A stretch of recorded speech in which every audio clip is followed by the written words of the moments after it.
And we are here with Sergeant Mike and his good friend Xxon, who's the amazing dog. Hey, Sergeant Mike, congratulations on your honor today. Thank you so much. Thank you for having us. Well, please tell me about what you're being honored for.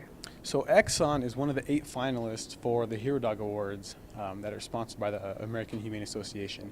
One of the 8 finalists, so we are here just kind of raising awareness, doing a little bit of show and tell with him, letting him meet some people, and getting votes. So tell me, how did Xxon come into your life? I got Xxon 1 year after I was injured in Afghanistan. I was on a foot patrol with some soldiers from Fort Carson, and we walked into an ambush down near Kandahar. Multiple IEDs, small arms fire. When it was all said and done, we lost 4 guys, had a total of 6 wounded, and I was left permanently blind. So fast forward through my recovery, I learned about the friends that we lost not very long after that in Walter Reed, and I knew from that point on that I wasn't going to let blindness slow me down or stop me from reaching my goals and doing what I wanted to do. And part of doing that was finding my independence again. I was really active and kind of did whatever I wanted to do. So adjusting to blindness, traveling with a cane was a really new experience and a difficult one. Yeah. I got him from the Fidelco Guide Dog Foundation exactly a year later, and it changed my life. The first walk I took with him felt like I was running, and it was so liberating for me. It gave me so much more confidence and motivation to just get out and be a member of society again. And fast forward now, 3.5 years later, we're traveling all over the country together and doing just about everything. So, Sergeant Mike, can you take me back to the first day that you actually met Xxon? How did the 2 of you come together? How did he react to you? So it was an interesting experience, actually. It was the 1 year anniversary, so as you can imagine, the mood back home was pretty somber. But he showed up and changed all of that. As you see him here, he's pretty stoic. It doesn't take a lot. I mean, it takes a lot to get him riled.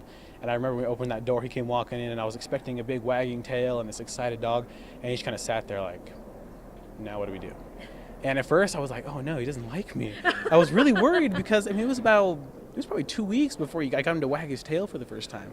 And at first I thought it was just me, but it's just him.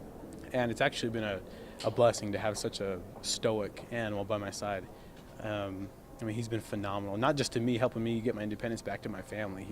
He helps us out. The grocery store, one of my kids will wander off, and I can tell him, hey, where'd she go? And he'll take me right to her and track her back down and bring her back. He's been amazing. So I would really love to hear, because you've gone through so much, and what, from this whole entire experience, what can you share with our viewers who have suffered their own tragedies or their own hardships? What can you say to them if they're feeling beat up, if they feel like they can't go on another day? One of the big lessons that I learned is that your attitude and your perspective can shape 90% of your day. If you wake up in the morning and you decide, hey, I'm going to go out and I'm going to do my best today with whatever it is, or you wake up and say, hey, I'm going to be better than I was yesterday. That attitude alone can change so much. And he did that for me. He was kind of the motivation that helped me get through so much. And that was one of the major things that I learned, is that regardless of what it is that people are going through, your mindset can have such a profound effect that, if you decide, you reach that point when you say, hey, enough of being sorry for myself or whatever it is, enough of just being in this position, this point that I am in my life, I'm going to go out and I'm going to change. And once you make that decision, there's nothing that can stop you from it. So this edition of Chicken Soup for the Soul, now I know everyone has heard of Chicken Soup for the Soul. They've read it at least once in their lifetime. Do you find that this can be therapeutic for someone who just needs that uplift, those words of encouragement? Absolutely. There's nothing like hearing somebody else's story to help you make changes in your own life. And Chicken Soup for the Soul has been amazing to us. And we're out here raising awareness for Xxon, and we're a part of this amazing event. And it really is a great way to get some other perspectives, to find things that have worked for other people, and to try to implement that into our own lives to help us make ourselves better. Well, Sergeant Mike, God bless you. Thanks God bless Xxon, fantastic companion of yours. Any other words of wisdom you'd like to share?